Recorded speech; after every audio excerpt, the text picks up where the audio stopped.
Chapter में हम लोग स्क्वायर और रेक्टेंगल के बारे में पढ़ेंगे। सबसे पहला फिगर है स्क्वायर का। स्क्वायर के चारों साइड बराबर होते हैं और इसका जो डायगोनल्स होता है वो डायगोनल्स भी इक्वल होता है।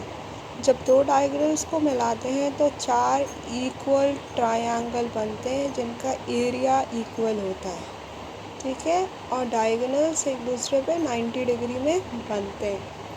एक डायगोनल बनाने पे जैसे कि हम देख सकते हैं ये एक सिमिलर ट्रायंगल बनेगा और ये एक दूसरा सिमिलर ट्रायंगल बनेगा। अब इसका पेरीमीटर मतलब चारों साइड का सम क्या होता है 4a। ए साइड का लेंथ हो गया। एरिया ए का स्क्वायर होगा। ए का स्क्वायर भी हो सकता है या फिर डायामीटर का स्क्वायर बाय 2 भी हो सकता है। सॉरी, डायामीटर नहीं, डायगोनल का स्क्वायर बाई 2 भी हो सकता है। अब डायगोनल हम लोग कैसे निकालते हैं? इसका वैल्यू ए है, इसका वैल्यू ए है, ये 90 डिग्री है तो पाइथागोरस थ्योरम लगा के डायगोनल का वैल्यू a√2 आ जाएगा, ठीक है।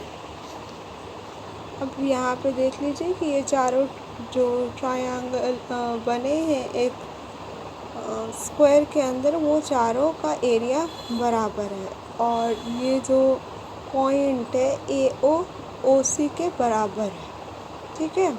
इस पूरे डायगोनल, बड़े वाले डायगोनल AC में कुछ प्रॉपर्टीज़ देख लेते हैं कि सारे इंटीरियर एंगल 90 डिग्री के होते हैं, चारों साइड कॉन्ग्रुएंट इक्वल है, अपोजिट वाला साइड पैरेलल है, डायगोनल एक दूसरे को 90 डिग्री पे बाइसेक्ट कर रहा है, डायगोनल इक्वल है, दो सिमिलर आइसोसेलेस ट्रायंगल में होता है। अगर एक डायगोनल बनाए तो दो सिमिलर आइसोसेलेस ट्रायंगल बनेगा। आइसोसेलेस कैसे? ये साइड इक्वल हो जाएगा, ये साइड इक्वल है और ये 90 डिग्री हो गया तो ये 45, ये 45।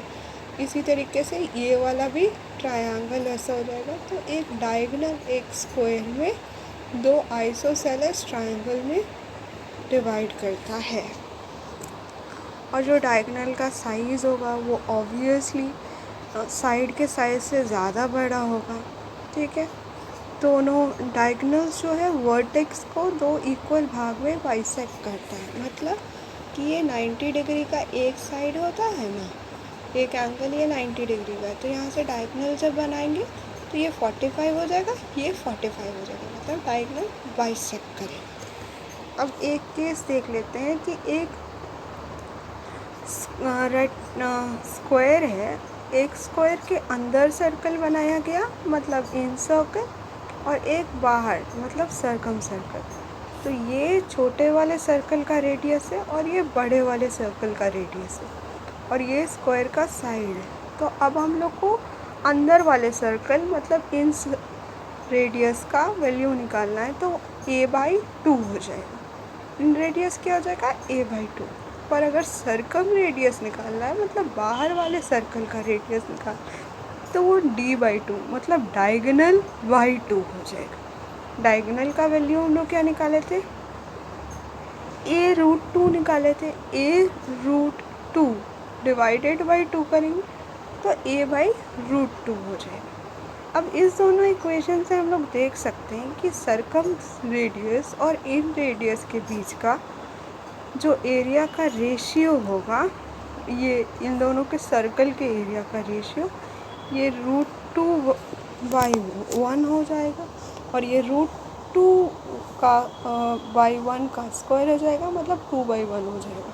एक बार और इसको, सर्कम रेडियस √2 टाइम्स हो जाएगा इन रेडियस की, ठीक है। एरिया में इसी का स्क्वायर हो जाता है तो सर्कल का एरिया बाई इन सर्कल का एरिया √2/1 का स्क्वायर हो जाएगा जो 1/2 है।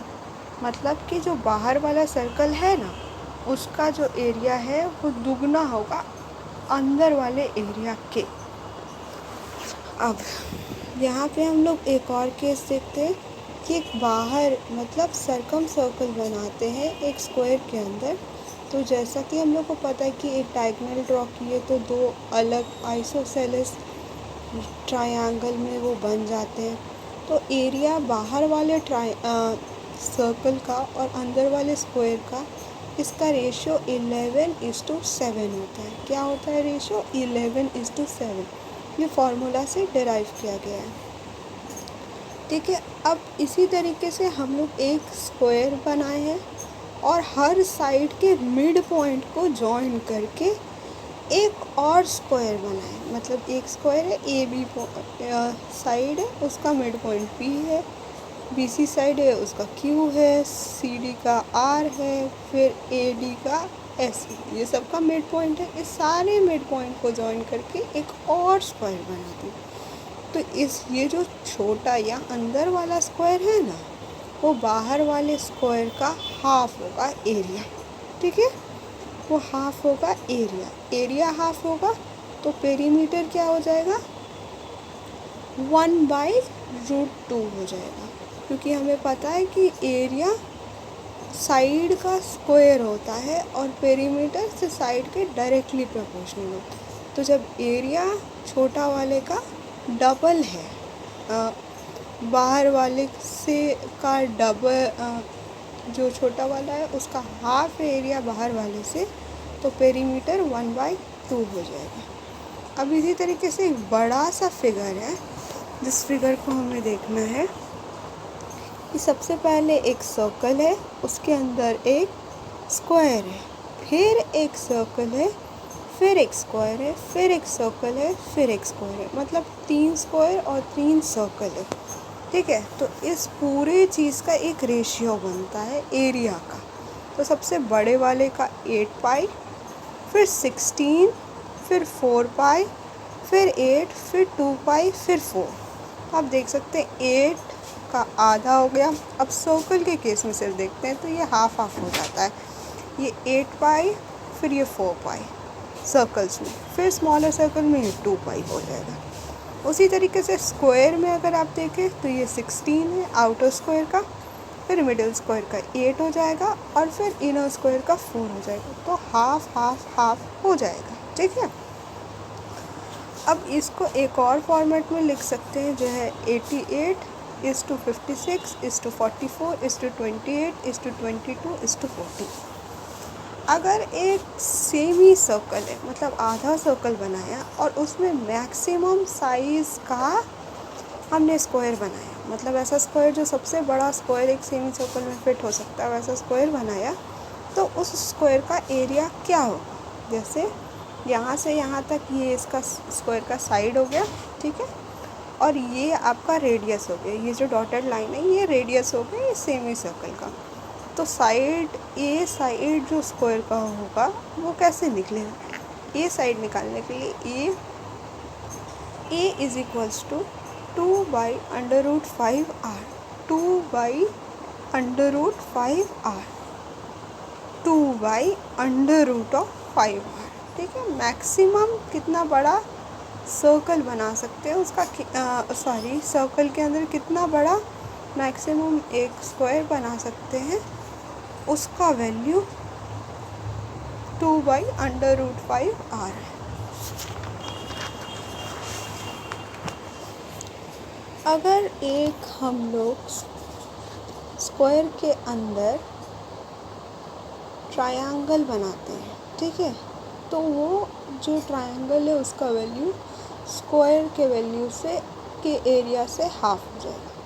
मतलब एक ऐसा ट्रायंगल जो ऑपोजिट वाले साइड को छूता हो, मतलब ए बी है ना, तो इस ट्रायंगल का जो थर्ड साइड होगा ना, वो सी डी साइड को टच करेगा। इस केस में अगर ट्रायंगल बनाए ना, तो उस ट्रायंगल का एरिया वो पूरे स्क्वायर के एरिया से आधा होगा। अगर एक कोई भी पॉइंट पी है एक स्क्वायर के अंदर, तो फिर उसका क्या रिलेशन होगा वो हम लोग देखते हैं। ठीक है, जैसे एक पॉइंट ओ है इस स्क्वायर के अंदर, इस ओ पॉइंट को ए से जॉइन कर दिया, बी से जॉइन कर दिया, सी से जॉइन कर दिया, डी से जॉइन कर दिया। ठीक, तो अब ये सीधा लाइन वाला और ये सीधा वाला लाइन दोनों बराबर होगा। कैसे? ओ ए का स्क्वायर प्लस ओ सी का स्क्वायर, ओ ए का स्क्वायर प्लस ओ सी का स्क्वायर बराबर होगा ओ बी के स्क्वायर प्लस ओ डी के स्क्वायर बराबर। ठीक है, तो ये वाला सीधा लाइन और ये वाला सीधा लाइन ये दोनों बराबर होगा। अब सिमिलरली अगर एक पॉइंट ओ है स्क्वायर के अंदर, तो स्क्वायर के मिड पॉइंट से उसको कनेक्ट करना है। मतलब एक स्क्वायर है, ठीक है, उसका मिड पॉइंट है पी क्यू आर एस अलग अलग साइड का, उससे एक पॉइंट ओ को कनेक्ट करना है। तो एक एरिया बनेगा एक्स, दूसरा बनेगा वाई, फिर ये बनेगा डब्लू, ये बनेगा जेड। तो एरिया ऑफ एक्स और वाई ऑपोजिट वाला, देखो इस दोनों का एरिया इक्वल होगा जेड और डब्लू, इस दोनों के एरिया के बराबर होगा, ठीक है। मिड पॉइंट से जॉइन करने पे एक पॉइंट जो इसके अंदर होगा उसको साइड के मिड पॉइंट से जॉइन करने पे जो एरिया होगा वो वर्टिकली ऑपोजिट वाले एरिया से इक्वल होगा। एक्स और वाई इक्वल होगा डब्लू और वी के। इसी तरीके से रेक्टेंगल देख लेते हैं। रेक्टेंगल ऐसा फिगर होता है जिसमें ऑपोजिट वाला साइड इक्वल होता है, उसका डायगोनल्स इक्वली बाइसेक्ट करता है पर 90 डिग्री पे नहीं करता है, ठीक है। अब ये एरिया होता है एल इंटू बी, पेरीमीटर होता है 2 into L plus B, diagonal होगा अंडर रूट एल का स्क्वायर और बी का स्क्वायर, और ये दो अलग अलग एंगल में बनेगा ए बी सी और सी ई ए, ये दोनों सिमिलर ट्रायंगल्स होगा। ये जो डायगोनल्स होगा वो आधा आधा होगा, इक्वल डायगोनल्स होगा, और ये आपस में इक्वली जब मिलेगा तो ये चारों इक्वली होगा। प्रॉपर्टीज़ कुछ हम लोग देख लेते हैं इस रेक्टेंगल का। इंटीरियर एंगल का सम 360 होगा। डायगोनल बाइसेक्ट करेगा, मतलब अगर ए सी डायगोनल है और बीच में पॉइंट ओ है तो ए ओ ई सी इक्वल्स टू ओ सी हो जाएगा, ठीक है, is equals to A C by 2 हो जाएगा, लेकिन वो 90 डिग्री पे बाइसेक्ट नहीं करेगा। और वो जो एंगल है रेक्टेंगल का वो 90 डिग्री का होता है ना, तो जब डायगोनल्स बनाएंगे तो वो 45 में नहीं टूटेगा, ठीक है। डायगोनल्स बनाने पे दोनों एरिया इक्वल होता है। फिर अगर दो डायगोनल्स बनाएंगे तो चार जो ट्रायंगल बनेगा वो चारों ट्रायंगल इक्वल होगा आपस में। अगर ए डी मीडियन होगा ट्रायंगल ए बी का, ठीक है, तो चारों का एरिया भी इक्वल होगा। अब एक और पॉइंट देख लेते हैं कि एक ट्रायंगल बनाए हम, ठीक है, उसमें कोई एक पॉइंट पी ले लिए जो ऑपोजिट साइड के ऊपर है, मतलब सिमिलरली जैसे ट्रायंगल बनाए थे ना हम लोग उस तरीके से ले लिया। अब ये वाले एरिया को एक्स बना दिए, ये वाले को वाई बना दिए, इसको जेड बना दिए। ये पूरा यहाँ से यहाँ तक का लेंथ को बी मान लेते हैं, ठीक है। तो triangle of area of triangle A P B by पूरा रेक्टेंगल का area, half into length into breadth, ये एरिया ऑफ ट्रायंगल हो जाएगा, और L into B area of rectangle हो जाएगा, तो ये 1/2 हो जाएगा, ठीक है। मतलब पूरे रेक्टेंगल का एरिया और इस ट्रायंगल के एरिया का रेशियो 1/2 हो जाएगा, ठीक है। शेडेड एरिया जो ये दोनों एरिया है बाई टोटल रेक्टेंगल का एरिया भी 1/2 हो जाएगा। Area of X plus Y बराबर एरिया ऑफ जेड हो जाएगा। ये रिजल्ट स्क्वायर, रोम्बस और पैरेललोग्राम तीनों के लिए वैलिड होता है।